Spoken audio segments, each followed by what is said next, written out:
Kampgrounds of America, or KOA for short, is one of the world's largest system of private campgrounds with over 500 locations across the US and Canada, making it a vast network for campers seeking RV sites, but also tent spots, cabins, and even glamping experiences.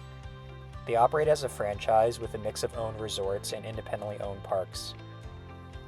If you're totally new to camping, I would recommend KOA for you. For one, KOA has plenty of amenities, which creates an essential comfort buffer for beginners. So unlike many competitors, you're almost guaranteed clean and well-stocked restrooms as well as hot showers. And if you're really not into tent camping, KOA has a bunch of duplex cabins with actual beds and private bathrooms, providing more of a glamping type of experience. Another reason why camping at KOA is good for beginners is namely with staff and brand consistency. Because KOA is a franchise, it means that their over 500 locations have to meet certain levels of corporate standards for cleanliness, service, and safety. So you often find staff members walking around the campsite. But regardless of where you're coming from, it's located conveniently right off the highway, so close to the highway that you can actually hear the cars whooshing by from your campsite. I ended up booking a one-night stay for about $50, which includes tax and also a $2 per day pet fee so I could bring my dog, which I found very reasonable. Certainly if you stay in a hotel instead of a campground, pet fees nowadays range from $50 to $75 per night. So the KOA Campground in Millersville, Maryland is a little bit of a misnomer because if you look at a map, it's actually a little bit closer to Baltimore than it is to DC. This particular campground in Millersville, Maryland was relatively small compared to some of the other KOA campgrounds I've been to. So if you're looking for a more extensive hike for yourself or say your dog, then I would suggest actually going to Centennial Park in Ellicott City, which is a little bit of a drive at 25 minutes away from the campground.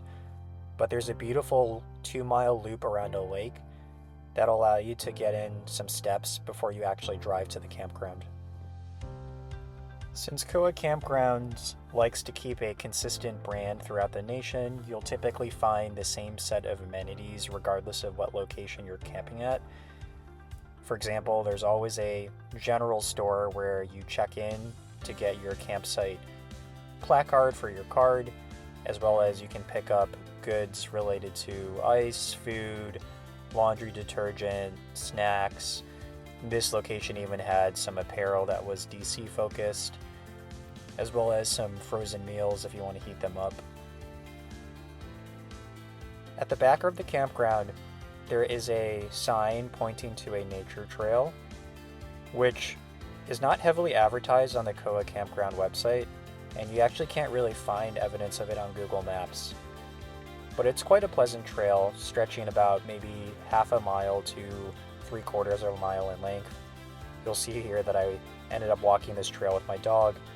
The elevation is fairly minimal, though it gets a little bit punchy during the second half of the hike. So if you have accessibility issues, this one might not be for you. Also, if you're the type who typically gets lost on hikes, I wouldn't worry about it since you'll see here that there's yellow markings on the trees, as well as arrows to make sure that you don't turn the wrong way. And because the hiking trail is a loop, once you reach the end, you'll see that the campsites come into view, though it's not a round trip type of hike, it's rather point A to point B. So if you enter from the back, you'll actually exit from the front. At this particular location, there was a playground near the general store for young kids. You can see from the signage here that the playground hours were from 8 a.m. to dusk, in accordance with quiet hours. There's also a very small basketball court, certainly not a full-size court though, as well as a chessboard. Moving on to the restrooms, they're gender separated by men's and women's. The men's restroom was relatively clean, with showers in the back. There's also a pool, but it doesn't run year-round. I happened to go in December, so it was naturally closed since it was too cold. The KOA Campground also has a map located near the general store in case you're lost or you want to find particular amenities in the campground. There's also a dumpster for trash. And then circling around here, you'll see that there's a separate restroom area that's different from the bathroom that I showed previously. Each individual shower is associated with an individual door. It's quite small, but pretty clean. Once you leave the shower room and you make it right past these doors, you'll find a laundry facility, which is quite common across many KOA campground locations. The laundry facility has about a half dozen dryers and a half dozen washers. The washers are actually pretty cheap in 2025 terms at only $2.50 per 30-minute load.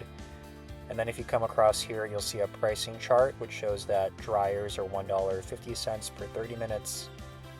They also have a campground map across the entire United States that you'll see in the laundry room, as well as a picture of the DC subway map and a change machine where you can exchange bills for change.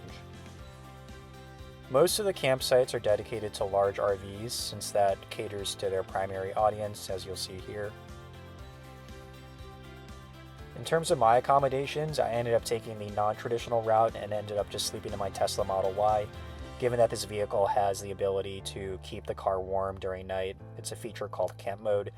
And also the back of the car is large enough to fit a decent sized mattress for 2 small people, or in my case, myself and my dog. During check-in, they'll give you a very short pamphlet, which when open, you'll see a map of all the different campsites with various amenities and your campsite circled. And then on the back, they'll give an overview of the attractions within the area, as well as a note that the Wi-Fi, while available and not password protected, is really just for basic web surfing and not streaming. If you enjoyed this video, then please like this video and subscribe to my channel, Lost in a Good Place. Thanks for watching.